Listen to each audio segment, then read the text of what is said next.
Olá, seja bem-vindo. Você gosta de filosofia?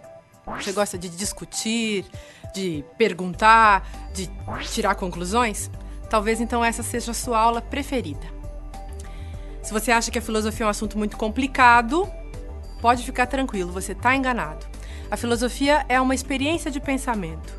Assim que a gente começa a pensar, quando nós entramos nos assuntos filosóficos, nós colocamos em prática os ensinamentos dos grandes pensadores da história da filosofia.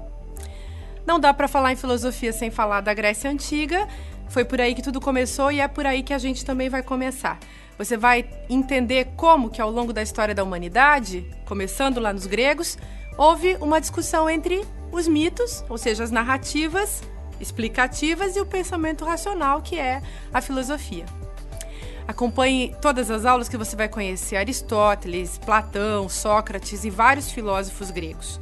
Você vai saber o que e como que eles pensaram e por que eles foram tão importantes para a história do pensamento.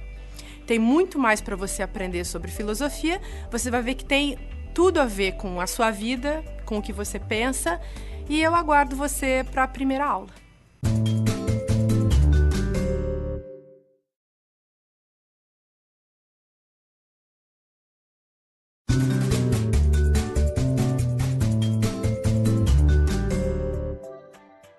Olá, estudantes de todo o Brasil.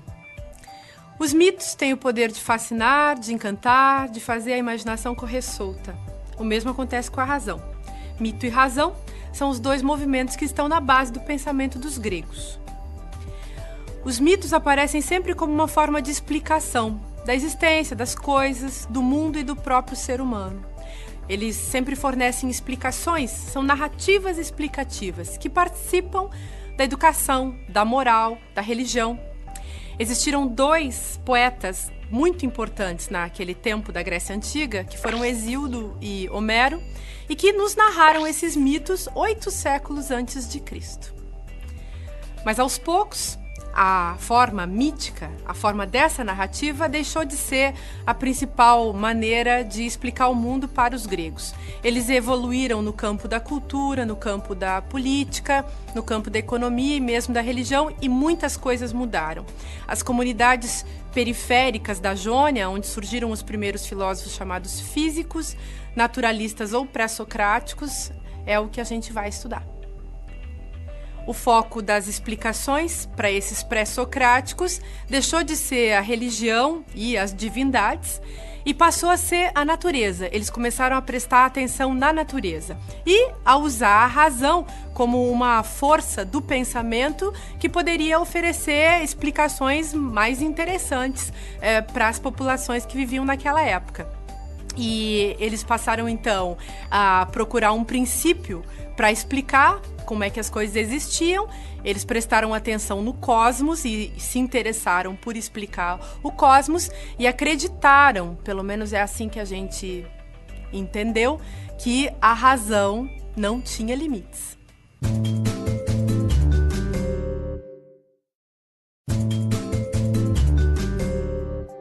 Do mito à razão. Esse é um movimento feito pelos filósofos gregos quando surge a filosofia. O mito nunca deixou de fazer parte do conhecimento filosófico, mas os filósofos deixaram de explicar a origem das coisas existentes pelo mito e passaram a esclarecer as coisas pela razão. Mas o que é um mito? Por exemplo, o mito do Prometeu acorrentado. Prometeu é acusado pelos deuses de ter roubado o fogo, que é uma metáfora do conhecimento, e entregue esse fogo aos homens.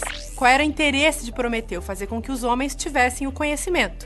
Os deuses ficam indignados e condenam Prometeu a passar o resto da sua vida num despenhadeiro, tendo seu fígado carcomido por um abutre. Esse mito nos explica, por exemplo, por que muitas vezes o conhecimento nos faz sofrer. Os filósofos pré-socráticos não gostavam desse tipo de explicação. Eles pretendiam sempre uma explicação com outro recurso, um recurso de linguagem, um recurso racional. E romperam, portanto, com a visão mítica e religiosa das coisas que existiam na natureza ou das coisas que envolviam a nossa vida e foram buscar uma forma de pensar mais científica.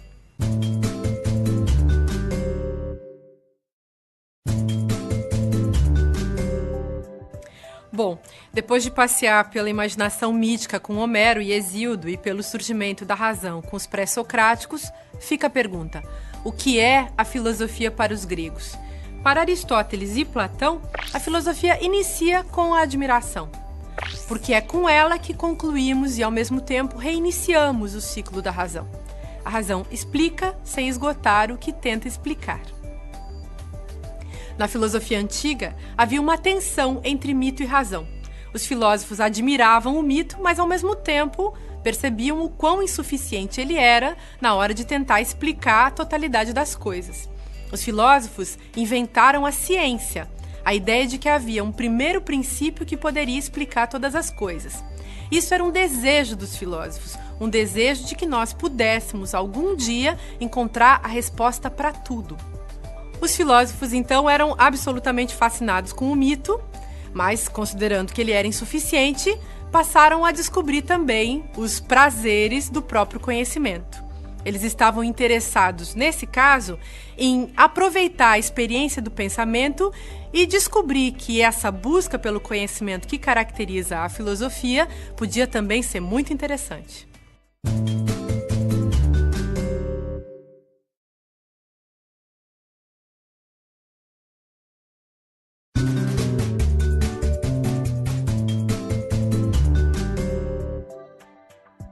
Olá, estudantes! No século IV a.C., o filósofo Protágoras disse que o homem é a medida de todas as coisas. A partir disso, conseguimos compreender o lugar que o ser humano ocupava diante da natureza como sujeito do conhecimento e não mais como alguém que acreditava nos mitos. A organização política da Grécia tem tudo a ver com isso. O que os gregos chamaram homem era a medida, o centro e o limite do que eles chamaram polis, a cidade-estado que tinha um governo próprio. Os gregos valorizavam a convivência e a vida justa, daí criaram a democracia.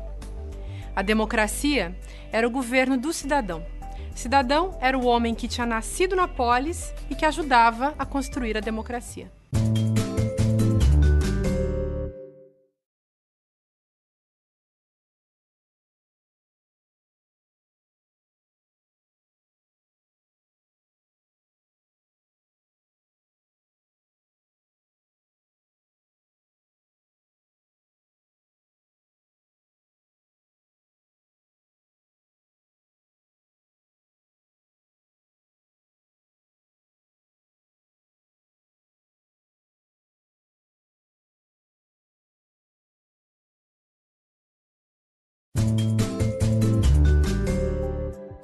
A democracia era a forma política que os filósofos mais valorizaram.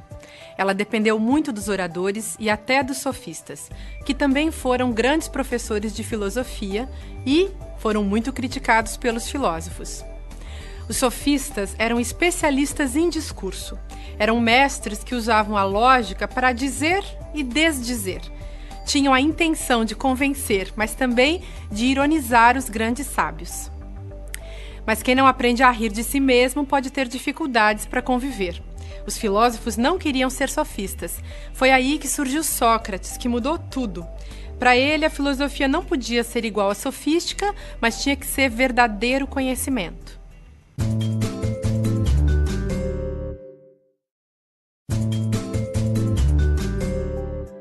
Para a filosofia grega, o ser humano era o centro das questões políticas e filosóficas. Os sofistas tinham uma preocupação especial com a polis e com as atitudes dos cidadãos na vida pública. O conceito de cidadão daquela época é um pouco diferente do nosso. Os cidadãos deviam obedecer a um conjunto de regras, mulheres, escravos e estrangeiros não podiam participar da vida pública, e nesse contexto a arte da retórica era fundamental para a democracia, porque ensinava os cidadãos a apresentar e a resolver problemas. O conceito de democracia dos gregos passou por algumas modificações com o passar do tempo. Mesmo assim, continua sendo a base de muitos regimes democráticos. Gostou do assunto? Então continue pesquisando sobre os sofistas, a democracia e a vida na polis.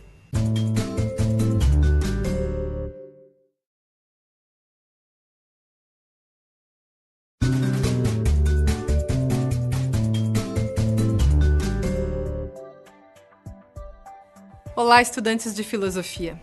Com certeza você já ouviu falar que a filosofia é uma viagem, mas você sabe o que é filosofia?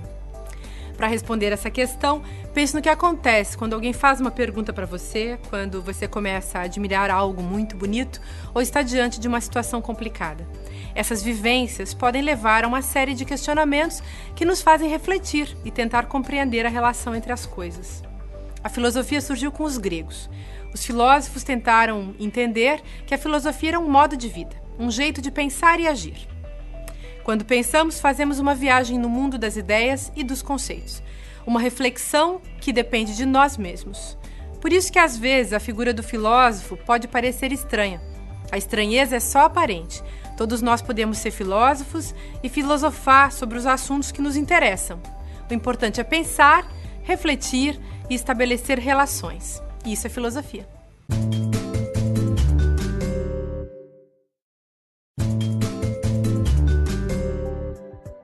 O filósofo grego Aristóteles definiu o ser humano como um animal que tem logos, ou seja, que tem razão e linguagem. Essa definição ainda tem muito sentido até hoje. A filosofia é o trabalho do pensamento reflexivo. A diferença entre o pensamento comum e o reflexivo é que esse último se preocupa em estabelecer relações entre as grandes ideias e a vida concreta. Por exemplo, entre a liberdade e o cotidiano das nossas escolhas. Não é habitual fazer isso no nosso cotidiano. Por isso os filósofos parecem um pouco estranhos, porque vivem fazendo pontes entre as coisas e as ideias. Como há um abismo entre esses mundos, é que pensar parece tão difícil.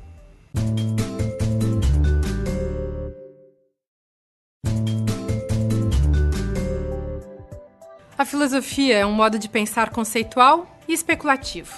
É também um estilo de vida e um conjunto de conhecimentos produzido pela razão e pelo pensamento.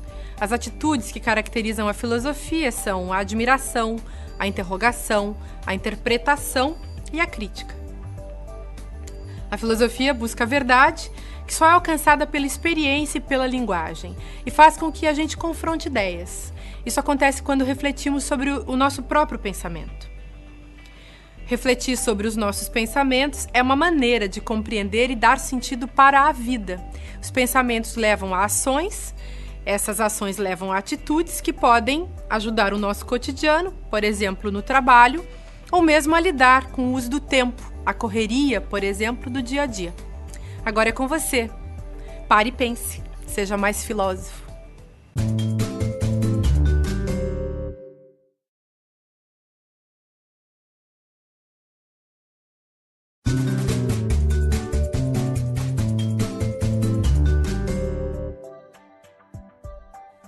Olá! A pergunta pela origem das coisas moveu todos os povos. Por isso existem muitas mitologias além da grega. Só que os gregos descobriram que o mundo era admirável e que podíamos pensar em algo maior que nós mesmos. Podíamos pensar na natureza e até mesmo no cosmos, que até hoje permanece misterioso para os limites da nossa razão. A incompreensão sobre o nosso lugar como seres da natureza leva o ser humano a descuidar de sua relação com o próprio meio. A poluição dos rios, a extinção das espécies, o desequilíbrio que vemos diariamente nos jornais é fruto de um modo de se relacionar com a natureza que não respeita a sua existência. Por outro lado, a curiosidade levou o ser humano a descobrir parte do universo e perceber que somos apenas um pedacinho de uma imensidão sem fim. Aos poucos, buscamos entender melhor o que fazemos como parte da natureza que somos. Hoje em dia, devemos pensar nessa valorização e nesse cuidado com a natureza que revela que avançamos mais preocupados com o futuro da nossa própria morada. E você? Como se relaciona com o mundo à sua volta? Não esqueça que suas ações refletem no destino da natureza e que, queiramos ou não, somos parte dela.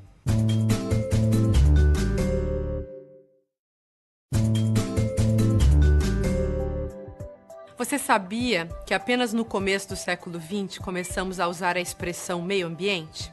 Antes, a natureza não passava de um objeto que os seres humanos usavam ao seu bel prazer. Aos poucos, desenvolvemos, a exemplo dos gregos, a ideia de um ethos, ou seja, de uma ética, em que se torna importante para nós o respeito com o nosso próprio lugar. É engraçado dizer que nosso ambiente é o planeta Terra que está no mundo, que por sua vez está dentro de uma grande ordem que é o cosmos. Para que todos os subsistemas do mundo se mantenham em ordem, é preciso haver coerência entre si. E são todas essas ligações de subsistemas e coerência que dão forma ao cosmos. Por isso, precisamos proteger a natureza, ter responsabilidade em nossos atos. Porque se uma pecinha dessa sair da ordem, muita coisa muda. Assim, conseguimos explicar o porquê de tantas catástrofes. Então fica a pergunta: por que o ser humano seria capaz de destruir aquilo que o sustenta e garante a sua própria vida? Será que isso faz parte do péssimo hábito de não respeitar o outro?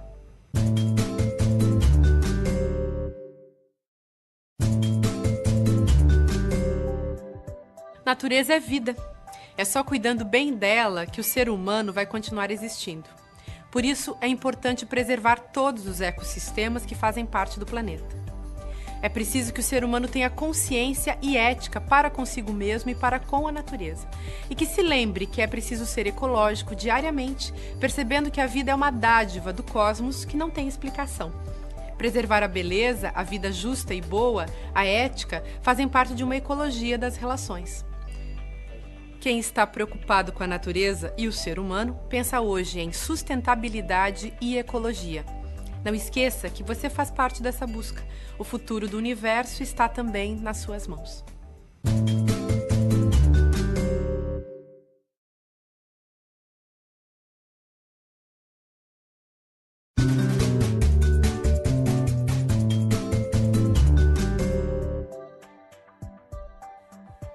Olá, estudantes de filosofia de todas as partes do Brasil.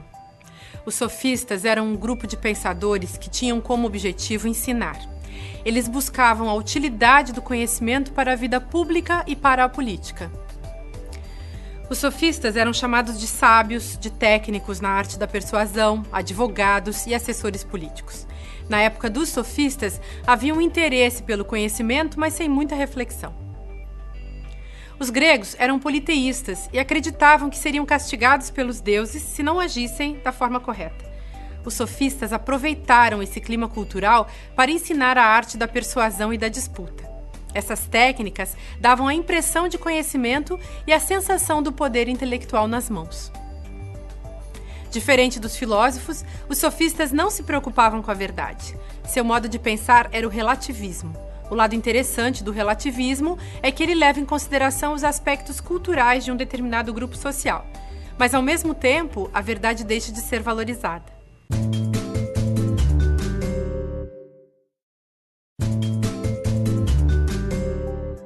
No primeiro momento, a palavra grega polis se referia apenas aos cidadãos gregos que tomavam as decisões dos assuntos ligados às cidades. Mais tarde, a palavra polis deu origem à palavra política e passou a representar as manifestações mais importantes da vida social. Do termo demos, derivou a palavra democracia, que significa poder do povo. O conceito de democracia que utilizamos hoje teve origem na época dos sofistas. Esse grupo de pensadores eram professores que ensinavam os cidadãos como alcançar o poder na vida pública. Os sofistas estavam muito presentes na vida política grega e, como hoje em dia, tornavam a política algo nem sempre muito sério. Hoje em dia, precisamos lembrar sempre do significado verdadeiro da política. Aliás, você se lembra em quem votou nas últimas eleições?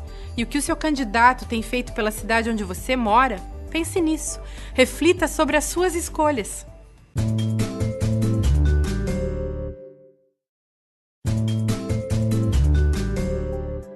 Os sofistas foram os precursores da política que conhecemos hoje. Esse grupo de pensadores eram especialistas na arte da retórica, falavam muito bem em público e conheciam a erística, que é a habilidade da disputa oral. As técnicas dos sofistas eram tão eficazes que eles conseguiam tornar verdadeiros argumentos que eram falsos. A isso se chama falácia. Muitos filósofos que surgiram depois dos sofistas diziam que eles eram enganadores. Em qualquer área do conhecimento, há aspectos positivos e negativos. Os sofistas dão a impressão de falta de seriedade e de oportunismo, mas eles também contribuíram muito para a difusão de várias áreas do conhecimento. Gostou do assunto? Quer saber mais sobre os sofistas? É só continuar pesquisando.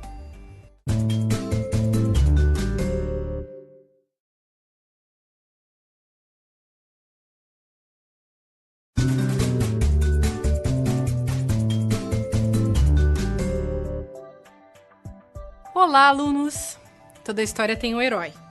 Na história da filosofia foi Sócrates. Mesmo sem deixar material escrito, ele conseguiu influenciar muitas correntes filosóficas. A postura humilde e o fato de reconhecer o quanto não sabia das coisas demonstrava a sabedoria de Sócrates.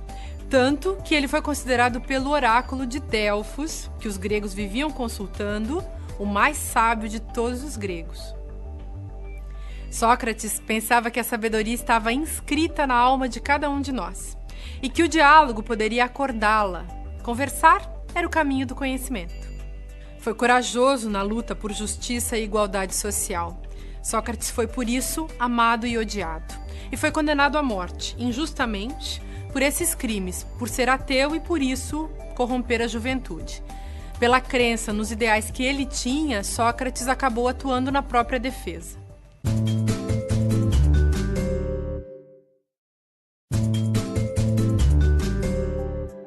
Será que você já conheceu um Sócrates na sua vida? O que mais chamou a atenção? O modo de vida, a coragem na luta por justiça ou a teimosia? Pense no nosso cotidiano. Quantos Sócrates será que existem capazes de sacrificar a própria vida por um ideal? Certamente os Sócrates de hoje devem ser diferentes daquele da Grécia Antiga. O Sócrates de hoje é você, é um colega de trabalho, é a sua esposa, o esposo, seu filho. Enfim, pode ser qualquer um que queira melhorar a vida afetiva, social ou profissional. Cada um de nós é um pouco Sócrates quando luta por um mundo melhor. E isso não precisa acontecer em nível nacional ou mundial. Pode ser na sua casa ou no seu ambiente de trabalho. Se você está convicto daquilo que quer, faça com honestidade e dignidade. Vale a pena lutar por um mundo melhor.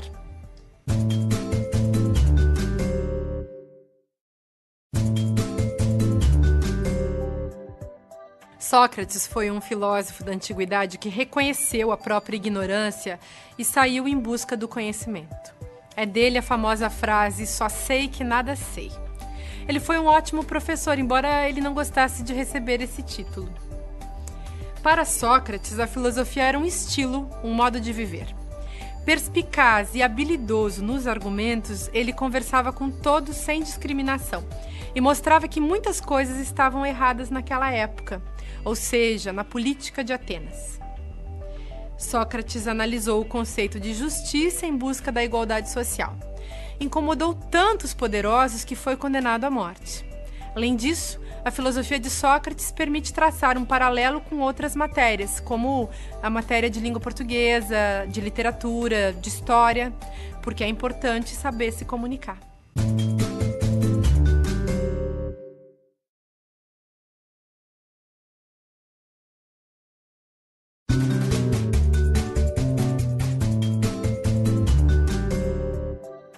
Olá! Hoje você vai ver como um filósofo da Grécia Antiga chamado Platão, mesmo sendo herdeiro de uma família muito rica e que poderia vir a deter o poder na Grécia, preferiu se dedicar à filosofia. A preferência dele não foi exclusivamente a sabedoria. Platão se debruçava também sobre temas políticos. Ele teve como mestre o filósofo Sócrates, a quem dedicou muitos dos seus diálogos. Platão escreveu sempre na forma de diálogos, pois achava que a filosofia dependia da conversa. Platão era um excelente escritor. Um dos seus diálogos mais famosos é o Banquete, em que ele coloca as definições sobre o amor. Um dos significados da palavra filosofia surgiu nesse diálogo. Quando questionado sobre o conceito de amor, ele disse que amor é desejo pelo saber. Platão foi bastante influenciado por Sócrates, especialmente no que se refere à ética, tema central do pensamento grego. Platão é considerado um dos principais pensadores gregos porque influenciou profundamente a filosofia ocidental até hoje. As ideias dele se baseiam na diferenciação do mundo entre as coisas sensíveis, o que ele chamou de mundo das ideias, o mundo eterno e sem defeitos, e o mundo das coisas concretas, onde tudo está sujeito à imperfeição.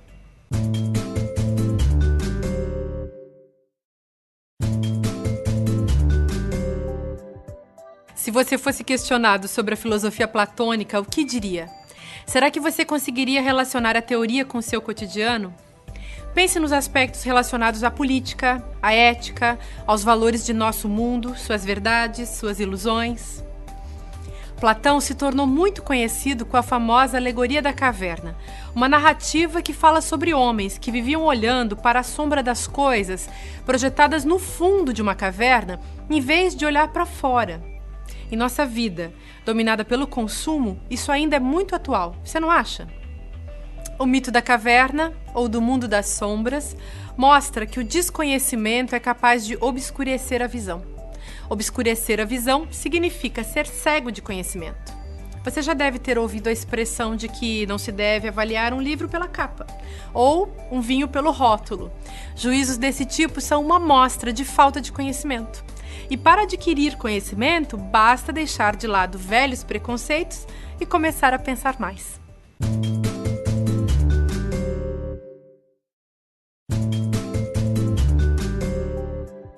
Platão, o grande filósofo ateniense, desde cedo se interessou por política. Em sua filosofia, ele reuniu o conhecimento metafísico da sabedoria pura ao conhecimento prático da ética. A concepção de política dependia disso. A filosofia ensinou-lhe que para governar uma cidade teria de ser sábio e virtuoso, e inventou a expressão rei filósofo. A ideia de rei filósofo surgiu da decepção de Platão com a forma de governo democrática. Em Atenas, o povo, ou seja, os cidadãos gregos, escolhiam os governantes. Porém, esses governantes, apesar de pertencerem à aristocracia, não tinham conhecimento para governar com justiça. Platão criticava muito os sofistas, aqueles especialistas em teorias da Grécia Antiga.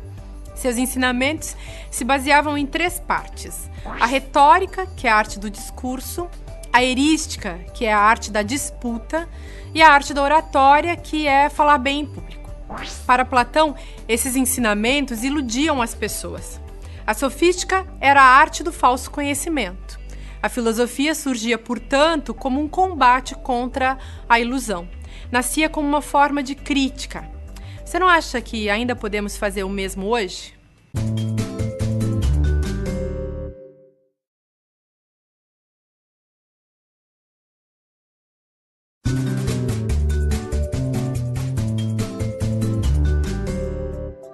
Olá, estudantes de todas as partes do Brasil. Hoje vamos falar sobre um filósofo chamado Aristóteles, um dos filósofos mais conhecidos da Grécia Antiga. Apesar de ser um estrangeiro, é bom lembrar que ele foi aceito na cidade-estado. Aristóteles estudou durante 20 anos na Academia de Platão e foi influenciado pelo pai, que era médico, a estudar ciências naturais. O filósofo desenvolveu um estilo próprio para sistematizar o conhecimento. Interessou-se por diversas áreas e foi um dos primeiros historiadores do conhecimento e da própria filosofia. Aristóteles estudou a ética, que é a área da filosofia que trata da ação, a lógica, que trata do pensamento matemático, a metafísica, que trata de tudo que existe, a estética, que trata da sensibilidade e da arte, e escreveu uma obra extensa, sempre muito preocupado em dizer algo importante para o seu tempo.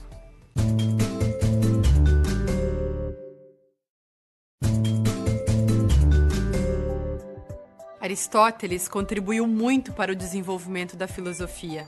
Ele tinha uma visão diferente do seu professor Platão.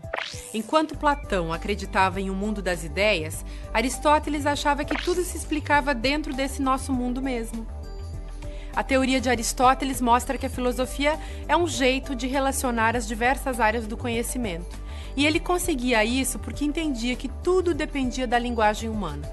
Para ele, os seres humanos eram animais que falavam e podiam pensar no que diziam. A matemática e a filosofia utilizam a lógica para resolver muitas questões. Mesmo sendo uma ciência exata, a matemática trabalha com a linguagem dos símbolos, substituindo uma ou mais variáveis do problema por letras ou símbolos. E quando faz isso, a matemática está utilizando a lógica.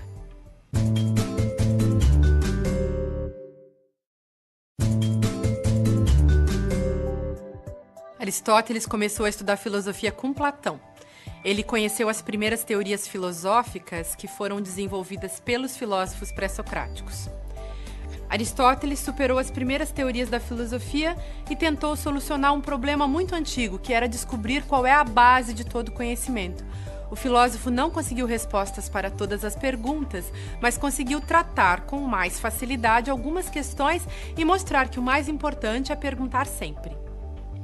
Platão dizia que todas as coisas que existem no mundo são uma cópia de um mundo ideal, que é o mundo das ideias. Aristóteles acreditava na importância das ideias, mas dizia que só é possível conhecer o mundo através da realidade e das experiências. No fundo, ele nos ensina que não adianta ficar só pensando, mas que se não pensarmos nas coisas, também é um erro. Que filosofia seria justamente essa possibilidade de relacionar os dois mundos.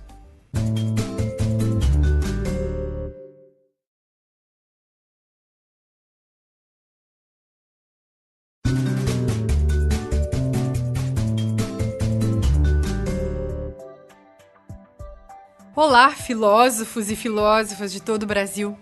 Hoje vamos falar sobre um período histórico chamado helenismo. Esse termo resume o período de expansão da cultura grega pelo mundo durante as conquistas de Alexandre o Grande. Nesse período aconteceram coisas importantes, como os primeiros estudos de astronomia, medicina e arquitetura. Na ciência, na arte e na filosofia, esse período histórico foi marcante pelas descobertas científicas. Nesse período se consolidaram os Jogos Olímpicos como forma de transmitir os valores da sociedade grega, além da língua e da filosofia, a outros povos. 3 escolas filosóficas surgiram nessa época: os cínicos, os estoicos e os epicuristas. Os cínicos não se preocupavam com os acontecimentos políticos da cidade e buscavam desconcertar seus adversários. Os estoicos pregavam o controle das paixões. Os epicuristas preconizavam o amor e a amizade como princípio da vida e da felicidade humana. Cada grupo procurou a própria resposta para o segredo da felicidade.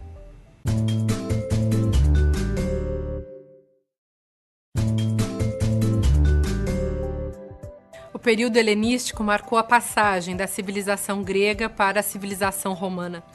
Durou menos de 3 séculos e coincidiu com a conquista do Egito pelos romanos. Grande parte do Oriente Antigo passou pelo processo de helenização, ou seja, a fusão da cultura grega, revitalizada pelas conquistas territoriais, com as tradições políticas e artísticas do Egito, Mesopotâmia e Pérsia. Nesse período, houve muitos avanços em várias áreas do conhecimento, na matemática e na física, com Euclides e Arquimedes, na astronomia, com Aristarcos e Heráclides, que foram os primeiros a observar o sistema solar. Uma forma teatral fundamental também foi a tragédia grega, que foi muito importante nesse período. Na filosofia, o período helenístico se resumiu à discussão da ética. Os filósofos se preocupavam com a felicidade, como ser feliz e viver bem. Surgiram muitas escolas filosóficas para ajudar o homem a se relacionar bem consigo mesmo e com a natureza. O centro da filosofia deixa de ser Atenas e se espalha pelos territórios conquistados. A intenção dos filósofos era divulgar a filosofia de forma racional às pessoas comuns, junto com os valores da cultura grega.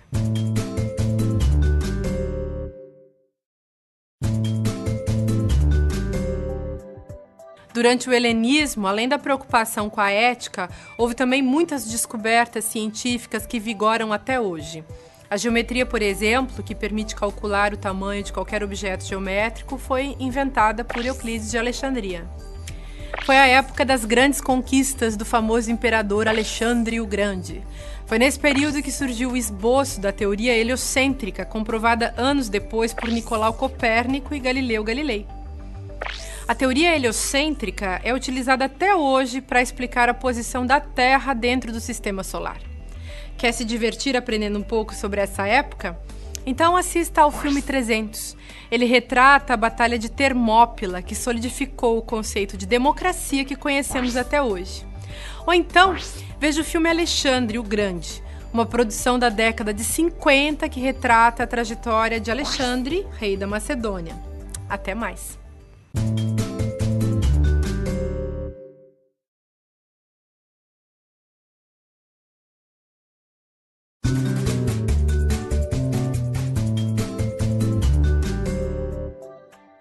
Olá! A partir de agora vamos falar sobre o pensamento. Afinal, por que nós pensamos como pensamos? A história do Ocidente mostra que a origem dessa pergunta é importante até hoje. Na era digital em que vivemos, com o acesso à internet e a outras formas de comunicação, a experiência do pensamento continua sendo a mais fundamental. O pensamento aparece mesmo através de imagens e de sons. A tradição ocidental conserva a manifestação através das palavras. Afinal, onde você vai procurar para saber sobre o passado? Certamente nos livros. Os livros são os meios de comunicação mais antigos que existem. Sem eles não haveria história e nem memória. Hoje em dia, pensamento é sinônimo de reflexão. E a reflexão é o motor da ação do ser humano dentro do mundo. A pergunta sobre a condição humana ou sobre a consciência ecológica dependem de nossa capacidade de relacionar o tempo presente com o tempo passado. Pensando, conseguimos planejar e entender o nosso próprio projeto de vida e da sociedade que nos cerca.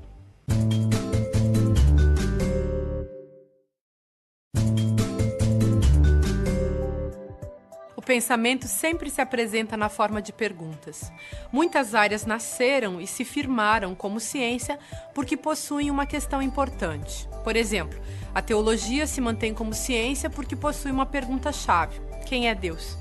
No dia em que a teologia descobrir a essência divina, ela deixará de ser uma ciência. Na antiguidade, o questionamento sobre a alma era diferente daquele que é feito hoje. Na antiguidade, a alma era algo divino que os mortais possuíam.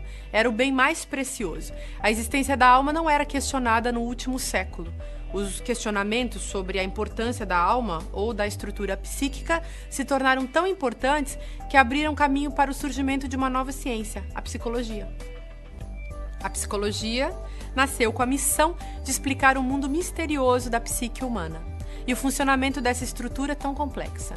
Por meio dela, podemos questionar nossa interioridade. O que será que sabemos e o que não sabemos de nós mesmos?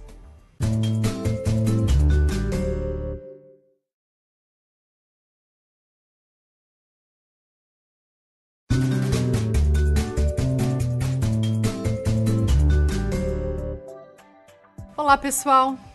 Tudo bem com vocês? O período escolástico da filosofia foi muito importante para a história ocidental. Nesse período, lançaram-se as bases do pensamento filosófico moderno com o fim da filosofia antiga. O período da filosofia escolástica aconteceu durante a Idade Média e influenciou o ensino filosófico e literário da sociedade medieval. A filosofia escolástica contribuiu para a renovação da fé católica e para a exaltação da doutrina cristã. Uma das principais heranças desse período foi o formato da escola tradicional. Um dos símbolos da época é o púlpito, que é uma espécie de palco ou tribuna. Naquela época, os monges medievais eles ficavam sobre o púlpito para ensinar os seus alunos. Hoje em dia, o púlpito é o lugar do discurso do político e da pregação do pastor ou do padre na igreja.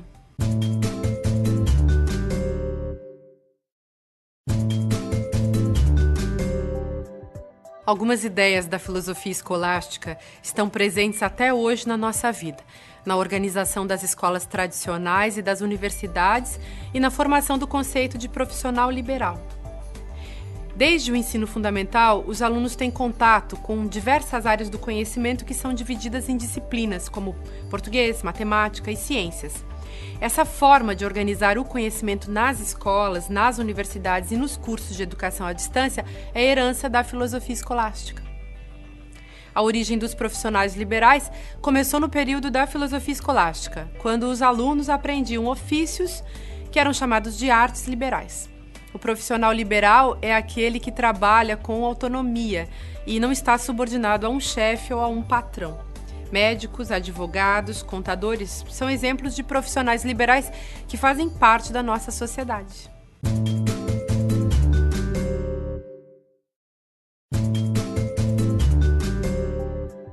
A filosofia do período escolástico não foi muito criativa ou revolucionária. Esse período marcou a consolidação de algumas instituições e de novos hábitos e costumes. A filosofia escolástica ajudou no fortalecimento do cristianismo como uma religião sólida e filosoficamente fundamentada. A Idade Média é conhecida como o período das trevas, mas não é bem assim. Foi na Idade Média que surgiram as primeiras universidades. Aos poucos, o conhecimento saiu dos mosteiros medievais e foi para as escolas do Estado. Tem uma dica interessante para você que quer saber mais sobre esse período. O Nome da Rosa é um livro que retrata muito bem essa época. O livro foi escrito por Humberto Eco. A divisão da obra é feita de acordo com a hora da liturgia católica. Cada capítulo corresponde a um determinado período do dia. Com base no livro, foi feito um filme que também se chama O Nome da Rosa. Agora é com você. Continue pesquisando sobre o assunto.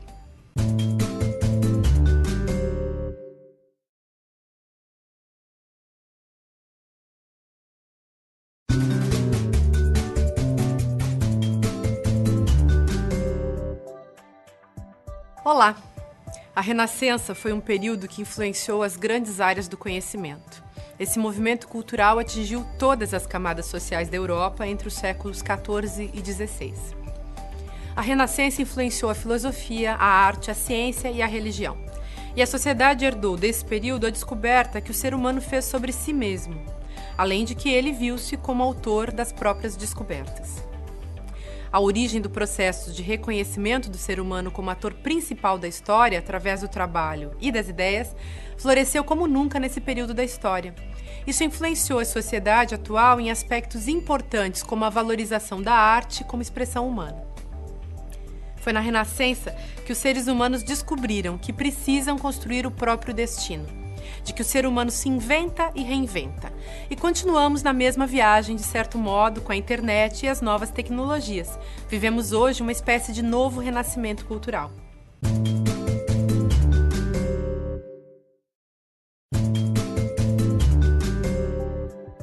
Esse momento da história foi um período que chamamos de antropocêntrico. O ser humano era colocado como centro de tudo.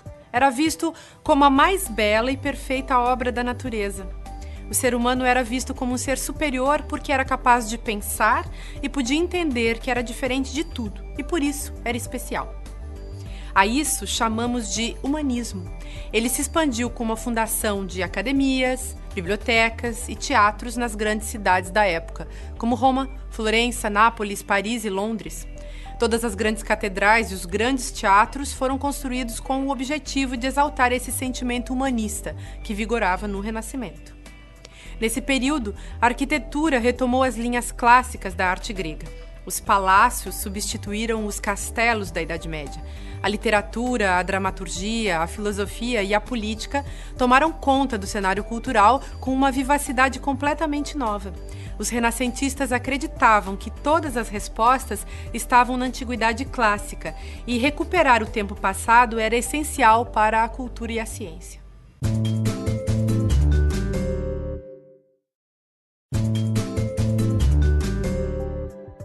A Reforma Protestante foi o evento que concluiu o período do Renascimento e fundou a Idade Moderna. Foi um dos seus eventos mais expressivos. Muitas conquistas desse período estavam em expansão. Por exemplo, a agilidade da impressão dos livros, que ajudou na divulgação das ideias. Dessa época é a invenção da literatura tal como a entendemos hoje, por exemplo, com romances como o Dom Quixote de Cervantes. A Reforma Protestante marcou um novo tempo, onde a liberdade religiosa e as descobertas científicas passaram a vigorar. Ela superou práticas religiosas antigas. Ao longo da história, o protestantismo se tornou o berço de grandes pensadores da Idade Moderna como Hegel e Kant. A Reforma Protestante também modificou velhos hábitos. Hoje em dia, não parece uma revolução o fato de que qualquer pessoa possa ter acesso à Bíblia traduzida em várias línguas? No entanto, antes da Reforma Protestante, a Bíblia era lida apenas em latim. O surgimento de diversas expressões religiosas tão comuns nos dias de hoje também é um fenômeno que remonta a esse período histórico.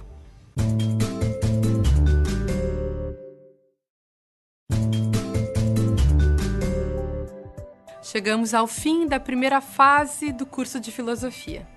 Agora você já sabe quais foram as dúvidas, os questionamentos, as perguntas que impulsionaram a busca pelo conhecimento. Uma pergunta leva a outra, e é assim que funciona o nosso pensamento. Você aprendeu também que a filosofia começou na Grécia Antiga e depois se espalhou pelo mundo, que a filosofia acompanhou a história da humanidade, teve diversas fases, como aquele período clássico da Grécia Antiga, o helenismo. Parabéns, caro estudante, você concluiu mais uma etapa importante do seu aprendizado. Agora pode falar dos desafios, das vitórias, das alegrias, das tristezas, tudo à luz da filosofia e acompanhado pela conversa com grandes pensadores. Comemore, siga em frente, até o segundo ano.